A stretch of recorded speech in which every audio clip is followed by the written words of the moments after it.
ኖላዊ ስለ ሀኒቾ ቤተሰቦች ስለ ሁሉም ነገር አወቁ። በጣም ከመደንገጣቸው የተነሳና አንዴ ደስታ አንዴ ሀዘንም ቢሰማቸውም እንኳ ነገር ግን በጣም ደስ ብሏቸዋል። ምክንያቱም እኔ እንደሆንኩኝ ነገ ዛሬ እያልኩ ነው፣ መሞቴ አይቀርም። ያን ጊዜ ሀኒቾን እንዴት ለማናደራ ብያት እሄዳለሁ በማለት የተነሳ በጣም ደስ ብሏቸዋል። ነገር ግን አንድ ደግሞ በጣም ከባዱና አንገብጋቢው ጉዳይ ወይዘሮ ሜላትና አቶ ኖላዊ ተጣሉ። እናንተ ልታጭበረብሩ ነው እንጂ በፍጹም ሀኒቾ የኔ ልጅ አይደለችም፣ ሀና የኔ ልጅ አይደለችም ብላ ግግም አለች። እንደውም አንተ ታስታውስ ከሆነ ያን ጊዜ ስልኬን የሰረከው አንተ ነህ፣ አንተ ሌባ ነህ ብላ ትልቁን ሰውዬ አዋረደችው። ሀንዬ ደግሞ በቃ ተይው፣ እናትነቱ ይቅርብኝ እንጂ አባዬን እንደዚህ እንድትናገሪ አልፈልግም። ዲኤንኤውን እንኳ እሺ ያልኩት እኔ ለሌላ ሳይሆን እውነታ የአባቴ ልጅ ስለሆንኩኝ ነው። እውነታውን አንቺም እኔም እንድናውቀው ፈልጌ ነው እንጂ አባቴ ምንም አሳጥቶኝ አይቀርም። ስለዚህ ያን ጊዜም ስልኩን የሰረቀው አባዬ ሳይሆን አብሮን የሚኖረው ልጅ ነው። ምክንያቱም ከደሴ ስንመጣ የተቀበለን እሱ ነበረ እና ደላላውን ደግሞ የኔ ጓደኛ አብሮኝ የሚሰራው ያውቀው ስለነበረ ይሄ ጆሮ ማለት የእሱ ጓደኛ ነው እንጂ ያን ጊዜም የሰላምንም ስልክ የሰረቀው እሱ ነው። የኔንም ስልክ እኮ ሰርቆኝ ነበረ፣ ነገር ግን ወዲያው መለሰልኝ እንጂ ደላላው። እናም አባዬ ያንችን ስልክ ሰርቆት ሳይሆን እንደውም ከሱ ተቀብሎ የሰጠሽ አባዬ ነው። አባዬን ልታመሰግን እንጂ በፍጹም ልታዋርጅው አልፈልግም። ትሰሚኛለሽ? ከፈለግሽም ሕክምናውንም ራሱ ታዩ፣ በቃ ያለውንም ብር እሰጥሻለሁኝ። ነገር ግን አባዬን እንድትናገሪው አልፈልግም ብላ እስከ ስር እስከ ማሰሪያዋ ልክ ልኳን ነገረቻት። በጣም ነው ደስ ያለኝ። ምክንያቱም በዚህ ልክ ወይዘሪት ሜላት እውነት ለመናገር በጣም ተመለወጧና ተመናደዷ ተመቀያየሯ የተነሳ እጣ ገባ ያለውን እውነታ ሳይሆን ሩቅ ያለውን ውሸት ነው እንጂ የምታምነው። በሌላ በኩል አቶ ኖላዊ በቃ ሀንዬ እኔ ሕክምናውም ይቅር እዛው አሳደግኩሽ ቀዬ ላይ እዛው ደሴ ሄጄ ጎረቤቶቼ አልቅሰው ይቅበሩኝ እባክሽ የኔ ልጅ። እኔ ያንቺን ቤተሰቦች በመገኘታቸው ደስ ቢለኝም አንቺ ልበ ሰፊ ነሽ። ለሁላችንም የሚሆን ልብ አታጭም፣ ለሁላችንም የሚሆን ፍቅር አታጭም።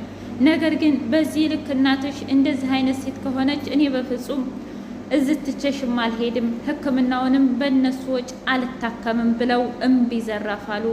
ሀንዬም አባዬ ተረጋጋ፣ መጀመሪያም እኮ ቤተሰቦችን አገኛለሁ ብዬ ሳይሆን የመጣሁት አንተን አባቴን ለማሰከም ነው እና ደግሞ ማንም አያገባውም ከዚህ በኋላ እኔና ጆሮ እንደምንም ገንዘብ አግኝተን ሕክምናህን ጨርሰህ ትሄዳለህ በማለት አባቷን አረጋጋችሁ። ነገር ግን አሁንም አቶ ኖላዊ በፍጹም ሊረጋጉ አልቻሉም። እንደውም እሄዳለሁ እያሉ በጣም እያስቸገሩ ይገኛሉ። ዶክተሩ እንግዲህ በቁጥጥር ስር አዋለው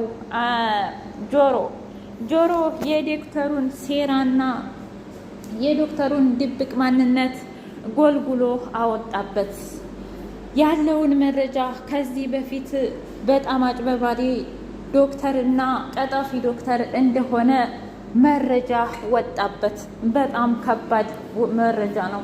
ጭራሽ ሰውየው ሐኪም ሳይሆን እንዲሁም ዶክተር ሳይሆን በጣም አጭበርባሪና የመንደር ዱርዬ መሆኑን ተረጋገጠ።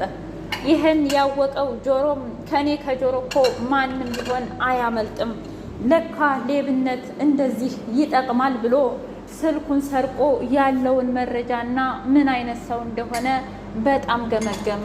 ይለያል ግን የጆሮ የእውነት በጣም ድንቅ ስራ ነው።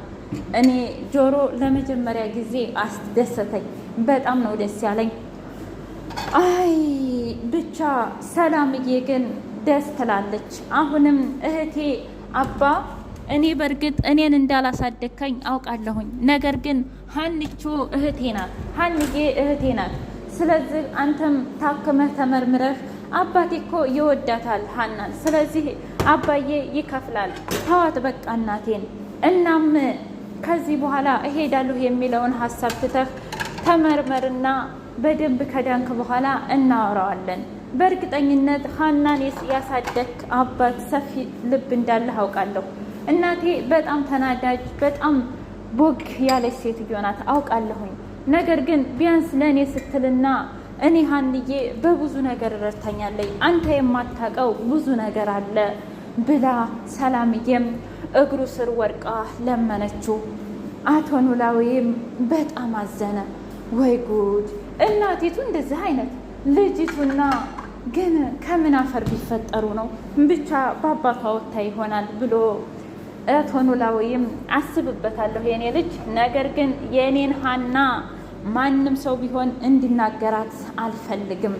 እኔ እኮ ያን ጊዜ ፖሊስ ጣቢያ ወስጃት ነበረ አደጋ ደርሶባት፣ ከዛ ፖሊስ ጣቢያ ወስጄ አሳክሜ ሁሉ ለቀናት ለወራታት ቤተሰቦቿ ሲፈለጉ ነበር። እናም አንተ ልጅ መውለድ የማትችል ከሆነና ልጅ ከሌለህ ለምንድን ነው ወስደህ የማታሳድጋት? የምታሳሳ ልጅ ናት ብለው ሲሉኝ እኔም ሚስቴ ትታኝ ሂዳ ብቸኛ ሱሰኛም ስለነበርኩኝ እሺ አሳድጋታለሁ ይችን የመሰለች ልጅ ብዬ ስሟንም ሀንዬ ብዬ ሰየምኳት እና ለዛም ነው ብላ ስትል ግን በጣም ተገረመች ሰላምዬ። እውነትም ይሄ ነገር በጣም ሀንዬ በምንም ሁኔታ ቢሆን አትዋሸኝም። አሁን ደግሞ አባቷ እንደዚህ ያሉት እውነትም ሀንዬ የኔ እህት ናት። ነገር ግን እዚህ ላይ ትክክል ያልሆነ ነገር አለ። ለምንድን ነው እርግብ የሀንዬን መረጃ የደበቀችው? ለምንድን ነው የሰረቀቻትስ? ምንስ ፈልጋ ነው? ስለዚህ ይሄን ነገር የግድ ማጣራት አለብኝ ብላ እሷም ለማጣራት ደፋ ቀና እያለች ነው። ሰላም ሰላም! ውድና የተከበራችሁ የቻናሌ ቤተሰቦች እንዴት ናችሁ? ሁሉ ሰላም፣ ሁሉ መልካም። እኔ እግዚአብሔር የተመሰገነ ይሁን ሰላም ነኝ። ለዚህ ቻናል አዲስ የሆናችሁ ሰብስክራይብ በማድረግ ቤተሰብ ይሁኑ። ነባር ቤተሰቦች ደግሞ ስለምትከታተሉኝ እጅጉን አድርጌ አመሰግናለሁ። ቪዲዮዬን እስከ መጨረሻው አይታችሁ ሀሳብ አስተያየታችሁን ኮሜንት ዲስክሪፕሽን ላይ አስቀምጡልኝ። የዛሬው እጅጉን የሚያስተምርና ድንቁ ኖላዊ ድራማ እንደቀጠለ ይገኛል። ጆሮዬ ከአባቱ ከአቶ ኖላዊ መረጃውን እየደበቀ ይገኛል። ዶክተሩ ገብቶ ሲጠይቀው ዶክተር እንዴት ነኝ? መች ነው የሚሻለኝስ? መቼ ነው ወደ ሀገሬ የሚሄደውስ? እያለ ሲለው አይ ደህና ነህ፣ ግን ብቻ አንዳንድ ነገር አለ። እሱማ እንዳለ ይገባኛል። ምክንያቱም ልጅ ሀና እንደ በፊቱ አይደለችም። በጣም ብዙ ነገር አለ እና የሆንኩትን ነገር ብትነግረኝ ብሎ ዶክተሩን እየለመነው ሲመጣ ከዛ ጆሮ ደግሞ በጣም ደነገጠና አይ ምንም ዶክተር ምንም በጣም ይቅርታ ስለቆየሁ እያለ ያልሆነና የሆነ ወሬ ማውራት ጀመረ።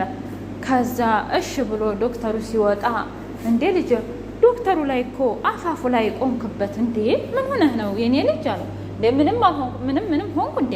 በቃ ለማንኛውም ስልክ እየተደወለብኝ ስለሆነ ልውጣ ብሎ ወጣ። ሀንዬ እኔ እኮ ሌባ አሉኝ ቀጣፊ አሉኝ፣ በቃ እኔ አሁን ተስፋ ቆርጫለሁ ብላ ለጆሮ ለወንድሟ ስትናገር በፍጹም አንቺ የኔ እህት ነሽ፣ አልፎም ደግሞ የአባቴ ልጅ ነሽ። ስለዚህ በፍጹም ተስፋ ልትቆርጪ አይገባም። ሁሉንም ነገር ትጋፈጫዋለሽ። እስኪ ንገሪኝ፣ አባትሽና አንቺ ምን ያልወጣችሁት ተራራ ያልወረዳችሁት ገደል አለ እንዴ? እና አንቺ ቆይ የአባቴ ልጅ ነሽ፣ የጋሽ ኖላዊ ልጅ ነሽ። ታይ። ስለዚህ ጠንካራና ብርቱ ሴት መሆን አለብሽ። ትሰሚኛለሽ? አሁን ከሄድሽ እውነቱ አይወጣም። እንደውም አጭበርባሪ፣ ቀጣፊ፣ ሌባ ተብለሽ በአደባባይ እንዲሁም ደግሞ አባትሽን ታሰድቢያለሽ። ነገር ግን እውነቱን ከተጋፈጥሽና ምንም አይበግረኝም ብለሽ እዛ ቤት ስራሽን ከቀጠልሽ እውነቱ ይወጣል። ያኔ ሁሉም ቢሆኑ አፋቸውን እጃቸው ውስጥ እየከተቱ በቅናት ግብግብ ይላሉ። እና እውነትን ይዘሽ መጓዝ አለብሽ። ደግሞም ከልጆቹ የሚያግዙኛሉ ብለሽ የለ? አዎ ሰላምዬ ብታይ በጣም ጥሩ ልጅ ናት። እናስ እውነቱን ከሱ ጋር ከሰላም ጋር ከኔ ጋር ሁነሽ ማውጣት አለብሽ። ነገር ግን አሁን ስሜትሽን የግድ መደበቅ አለብሽ።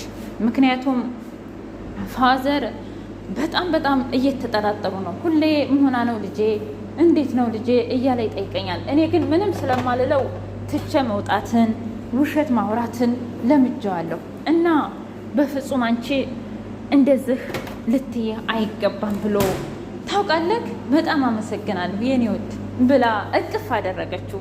እናም የሚገርመው ነገር የጆሮና የሀንዬ አታችመንት በጣም እየጠበቀ ይገኛል። ኤልያስ ጉድ ይፈላ። ሀኒቾ እውነት ትለያለች። ምክንያቱም ለአባትነት ይህን ያህል መስዋዕት መክፈል እውነትም ጀግንነት ነው። በእርግጥ አባቷም ለእሷ ብሎ ሱሱን ሁለ ነገሩን ትቶ አዲስ ሰው ሆኗል።